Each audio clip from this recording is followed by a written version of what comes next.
So I'm sure you watched the last video, and we primarily spoke about two things into that video, if you have noticed.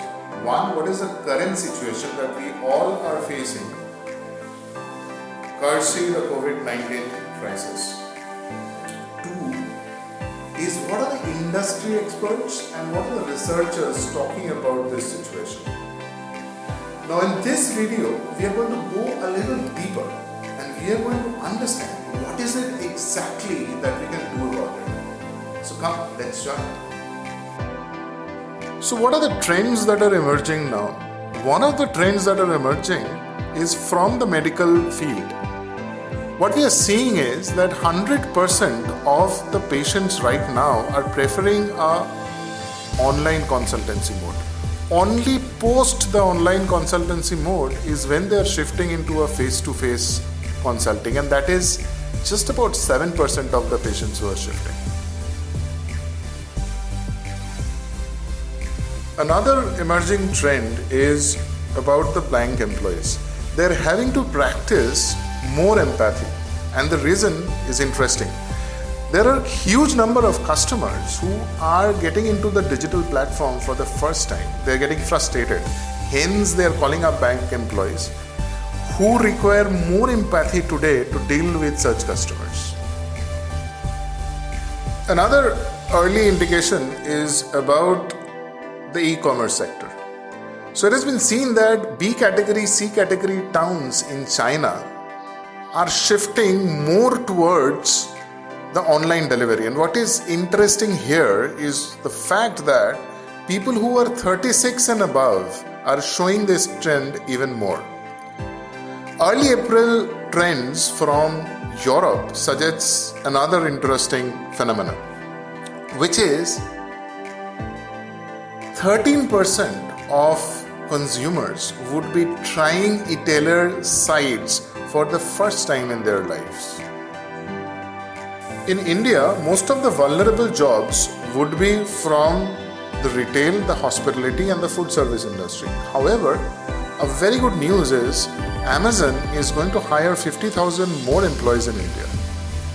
Companies are going to move their production units close to the point of sale. Automakers in Japan and electronic industry in South Korea are already contemplating diversifying the production beyond the limits of China. In some cases, this would require shifting the production to different countries, so which would mean hiring people locally. But the challenge is to move them up to speed. The new employees needs to be trained, and this would not get restricted only inside the walls of the company.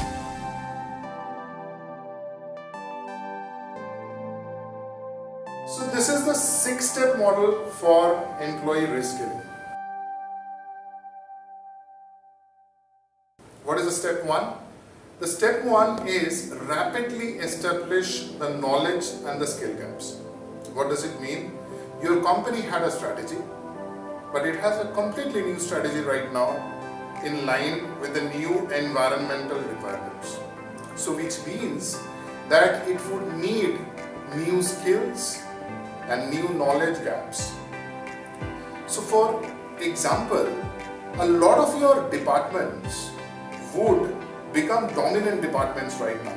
They were not dominant previously. So for example, if you are shifting your business strategy from an institutional sales background to a direct customer interaction or direct customer facing kind of a model, what happens over here is that there is a complete restructuring in the mindset which is required for every employees, and few departments would emerge as dominant department. So for example, your logistic and your tech department is going to emerge as dominant departments right at this point of time, and the entire employee strength has to be completely reskilled towards meeting up with the new customer expectation that would emerge.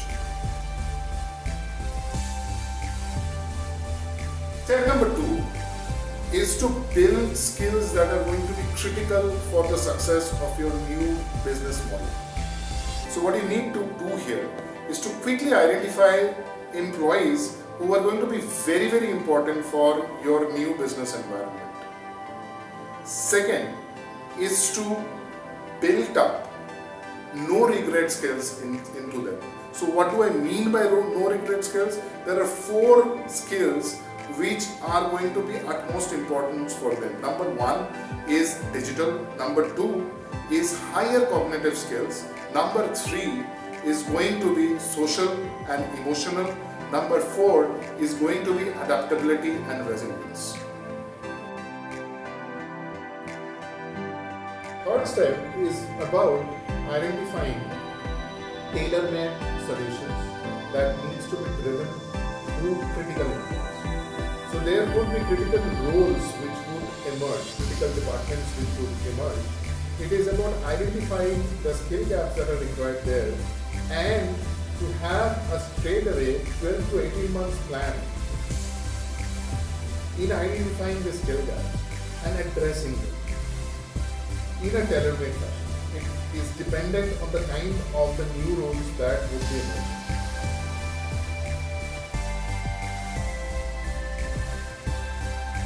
The fourth step is act now, test rapidly, and ideate.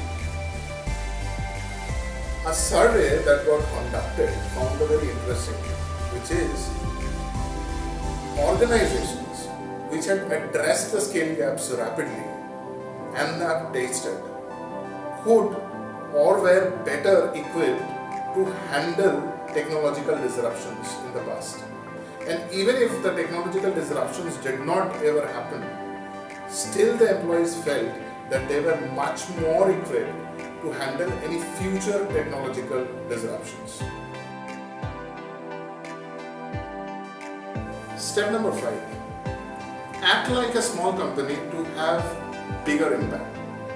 A survey shows that companies who have fewer than 1,000 employees are much more successful in reskilling than companies which have larger strengths of employees. This might surprise a few because larger companies have better resources.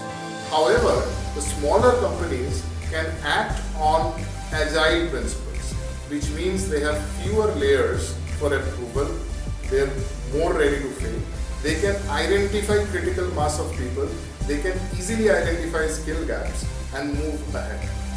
Now this does not goes on to say that the larger companies have more chances of failing. It just means that you need to be much more agile to be successful in addressing skill gaps quickly.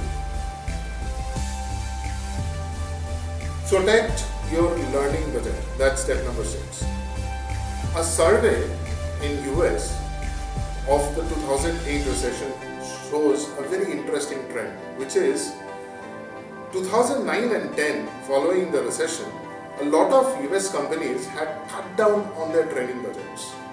But in 2011, there was a huge surge in the budget. And then they came back to their normal levels in 2012. What does it show is the fact that a lot of companies lost their initial efficiency boost that was required in the 2 years, which they had to compensate dearly.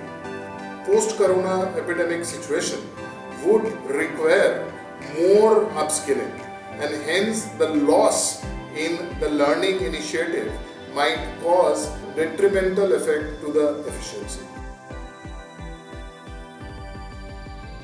Make learning the core of the strategy and make it the new normal that people need to go through. That was all about the 6 steps of reskilling. See you again in our next episode with the skills required for this moment. Thank you.